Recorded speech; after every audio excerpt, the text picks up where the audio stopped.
Hola a todos, soy yo, Gonzalo Alfonso, un estudiante de Comunicación Social de la Universidad Vicente de Nagua, y hoy les voy a hablar un poco sobre la lengua de señas y su estructura gramatical lingüística. Primero que todo tenemos que entender que la lengua de señas tiene su propia estructura gramatical. Por ejemplo, en la lengua oral usualmente siempre usamos el sujeto, el predicado y el adverbio. En la lengua de signos esto no es así. Se utiliza primero el adverbio, luego el sujeto y por último el verbo si es necesario. En algunas oraciones, como la taza está en la mesa, se representa en signos como mesa, manzana. En este idioma no se necesita usar articulaciones, preposiciones o conjugaciones. Hay que comprender que las personas sordas no escriben como en la forma oral, que es el español que estamos acostumbrados todos. Dentro de la lengua de señas está su propia forma de pensar y hablar las cosas, ya que como ya dije anteriormente, no necesitan articular. Normalmente cuando nosotros estamos con una frase o palabra, uno primero tiene que pensar en el mensaje que vamos a enviar y en el cómo enviarlo, ya que normalmente uno tiene que pensar en la forma en la que lo va a decir y después en la forma en que vamos a comprenderla, porque no solamente es tipo de articular. Sin embargo, en la lengua de señas esto no es tan a pecho, ya que como bien dice, se usan diferentes signos de manos o de señales para así representar lo que queremos decir. Pero antes de ponernos a hablar tantas cosas sobre la lengua de señas, primero tenemos que regresar un poco a nuestros antecedentes. Por ejemplo, ¿qué significa para nosotros la lengua oral? En la lingüística, la expresión oral es el conjunto de técnicas que determinan las pautas generales que deben seguirse para comunicarse con eficiencia, es decir, la forma de expresar sin barreras lo que se piensa.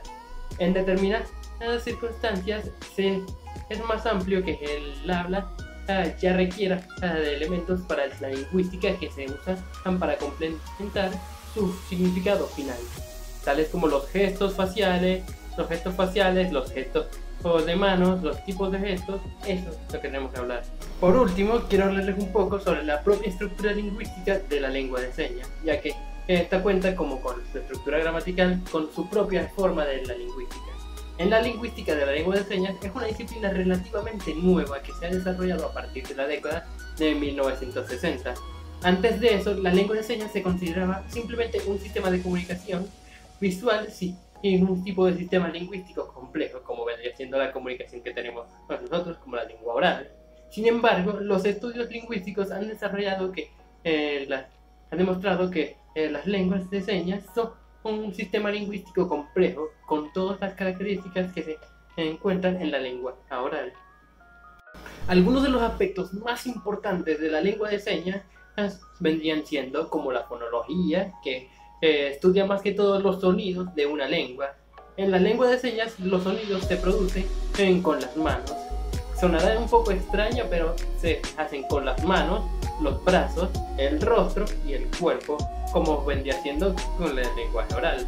En la morfología estudia la estructura de las palabras.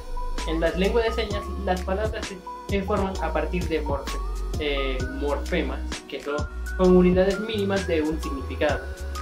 La muy querida sintaxis, que estudia la estructura de las oraciones. En la lengua de señas es un poco más diferente porque se usan palabras y otras unidades lingüísticas mucho más complejas de lo común. La semántica, que estudia más que todo las palabras y las oraciones. En la lengua de señas el significado puede variar y puede estar determinado por el contexto en el que se usa, la forma en la que la seña se ejecuta o la expresión facial y corporal del hablante en este caso. Y por otro tenemos la pragmática, que ya sabemos que estudia el contexto social de la lengua. En las lenguas de señas, la pragmática se ocupa en el aspecto como el contacto visual, la distancia entre una persona y otra, la interlocución, el uso de gestos y expresiones faciales, entre muchas otras cosas que son más complejas. Pero bueno, hasta aquí llegamos en el video de hoy. Si llegaron hasta esta parte, les doy muchas gracias por haberlo visto. Este tipo de videos me encanta hacerlo y cada que tengo la oportunidad siempre les hablo un poco sobre cómo me gusta hacer este tipo de videos. Si llegaron, por favor denle like y compartan para más de este tipo de videos. Y comenten acá abajo en la caja de comentarios los sintaxis te amamos. Y hasta otra.